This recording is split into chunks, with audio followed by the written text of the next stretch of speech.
잘 못 잤을 때 심지어는 수명 단축까지 생길 수 있을 정도로 많은 질환들이 관련이 돼요. 특별히 우리 현대인들, 그중에서 대한민국 국민들은요, 여러 가지 이유로 잠을 못 자게 만드는 게 너무 많아요.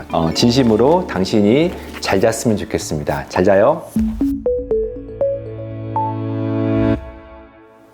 네, 안녕하세요. 김경철 원장입니다.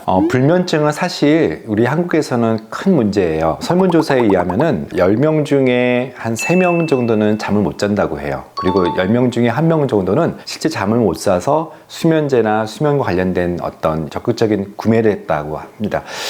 인도 같은 경우는요, 10명 중에 7명은 잘 잔다고 해요. 근데 우리나라는 전 세계에서 그 잘 잔다라고 하는 비율이 30% 미만으로 제일 잠을 못 자는 나라라고 보시면 돼요. 제가 최근에 책을 냈습니다. 바로 제목이 당신이 잘 잤으면 좋겠습니다. 아마 이 제목에 굉장히 공감하거나 또는 기다리는 분들이 많을 것 같아요. 오늘 불면증을 어떻게 하면 기존의 방식도 물론 설명하지만 약에 의존하지 않고 자는 법에 대해서 제가 차근차근 말씀드리겠습니다. 왜냐면은요, 굉장히 시중에는 많은 이야기들이 있거든요. 약을 포함해서 여러 행위들 또는 인지적인 부분들, 풍문일 수도 있고 또는 팩트가 아닌 걸 수도까지 포함해서 제가 여러 가지 치료와 사람마다 다른 것에 대해서 오늘 총 리뷰한다라고 보시면 되겠습니다. 특별히 이제 오늘 첫 번째, 제가 총 6개의 이 시리즈 강의를 할 텐데, 첫 번째는 오늘 한 3가지 지식을 좀 배우려고 그래요. 그 중에 첫 번째가 생체 리듬에 대해서 하나 볼 거고요. 또 하나, 잘 때 실제 수면 주기라는 게 있거든요. 수면에 대한 좀 더 깊은 얘기를 한번 더 드릴 거고, 세 번째로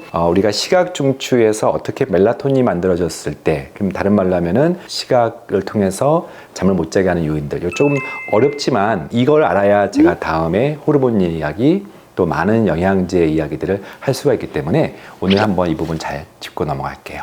첫 번째가 생체 리듬, 흔히 말하는 서카디안 리듬이라고 하고, 특별히 이 그래프를 보시는 것처럼 제가 늘 강조하는 부신 호르몬 코르티졸이라고 있는데, 코르티졸이 아침에 확 증가하고 또 밤에는 떨어지고, 반면 새벽 2시부터 3시까지 집중적으로 증가되는 이 멜라토닌 수면 호르몬이 밤에는 증가되고 낮에는 감소되고, 이것이 서로 교차하면서 하루에 일중 변화를 하는데, 문제는 이것이 엉망인 사람들이 굉장히 많아요. 이 생체 주기는 단순히 불면만 문제가 되는 것이 아니라 더 나아가서 많은 증상들을 일으킵니다. 예를 들면은 스트레스로 인한 생체 주기에 대부분 망가지기 때문에 잘 못 잤을 때 심지어는 수명 단축까지 생길 수 있을 정도로 많은 질환들이 관련이 돼요. 그래서 이 생체 리듬을 어떻게 보면 바디 클락이라는 표현도 쓰는데, 아침에 각성되고 밤에 자는 이 자연스러운 리듬에 대해서는 굉장히 많은 책들도 나왔고, 무엇보다 노벨 생리학의 이 생체 시계 또는 생체 리듬에 대한 부분들이 각광받고 또 주목받을 정도로 이 생체 리듬을 회복하는 게 중요해요. 제가 이 영상 시리즈의 3번째 파트에서 수면과 호르몬을 강조할 때 다시 한번 이 부분을 좀 언급하고 넘어가도록 할게요. 근데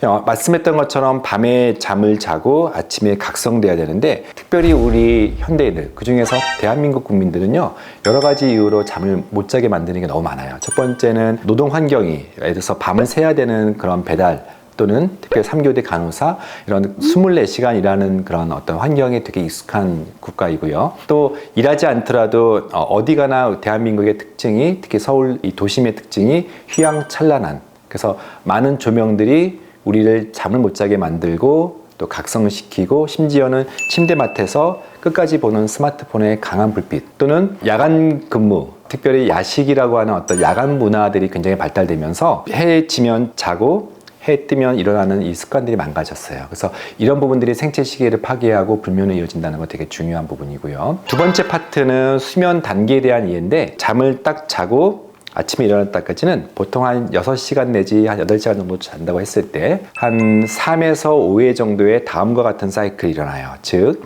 우리가 렘 수면 단계와 난 렘이라고 하는데, 렘이라고 하는 것은 Rapid Eye Movement, 그러니까 우리가 이제 선잠 잘 때 막 각성되고 꿈 잘 때 어떤 현상이 있죠? 아이 무브먼트니까 눈이 핑핑핑핑 도는, 굉장히 빠르게 도는 그 기간 동안에 잠은 자고 있는데 굉장히 눈동자가 활성화되고 움직이는 것을 경험을 해요. 근데 사지는 마비가 돼요. 꿈을 꿀 때 우리가 마치 선명한데 몸은 하나도 움직이지 못했던 그런 경험이 바로 렘 단계인데, 대개는 이거를 기억 못하죠. 렘이 계속 반복되는데 그 사이에 난 렘이라고 하는 깊은 수면을 빠져요. 특히 처음 잘 때 코 골면서 완전히 업어가도 모르는 그 단계가 보통은 깊은 수면까지. 그래서 난렘을 N이라고 표현할 때 N1, N2, N3, N4까지 떨어지는 것은 거의 첫 번째 사이클, 그 사이클은 보통 한 90분 걸리거든요. 그래서 첫 잠을 자면 굉장히 수면에 도움이 되는데 이 수면의 처음 단계를 망치시는 분들이 굉장히 불면증을 호소하시고 그 다음부터는 이렇게 좀 낮은 수면을 몇 번 정도 유지해요. 그래서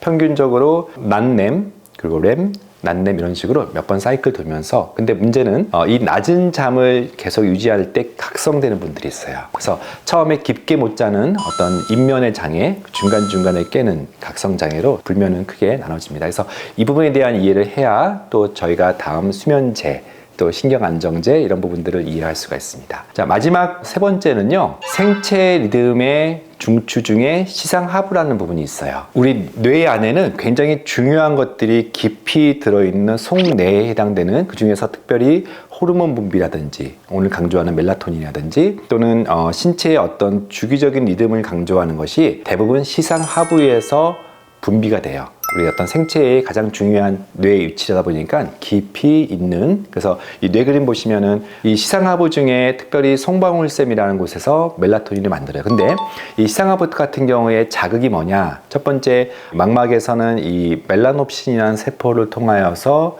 이 빛이라고 하는 것이, 또 어둠이라는 것이 들어와서 바로 시상하부를 자극해요. 이 시상하부 전체가 바로 시각에 의해서 자극되기 때문에 단순히 잠을 못 잔다, 야광의 빛을 쬐다 했을 때 수면만 망치는 것이 아니라 여러 가지 호르몬, 더 나아가서는 자율신경의 문제가 될 수 있기 때문에 우리가 이 처음에 말씀드렸던 생체 리듬에 순응하는 몸이 굉장히 중요하다. 그래서 나중에 암막 커튼이 왜 중요한지, 그리고 아침 일어날 때 왜 깨는 게 중요한지, 그리고 어린아이들은 왜 푹 자야 되는지에 대해서 전반적으로 다루도록 하겠습니다. 네, 한 가지 더요. 블루라이트라고 들어보신 적 있을 거예요. 우리가 눈으로 보이는 가시광선 중에 가장 짧아서 마치 자외선에 가까운 정도의, 그 중에서도 특정 영역대 380에서 400 나노미리대의 존, 그러니까 굉장히 빠르게 지나가는 곳이어서 보통은 높은 영역대는 이렇게 수정체에 다 흡수가 되는데, 이렇게 자외선에 가까운 그런 영역대는 그대로 망막을 통과해서 이 시상 하부에 영향을 줄 수 있기 때문에 이 블루라이트를 차단하는 것도 되게 중요해요. 앞서 말한 이런 지식을 통해서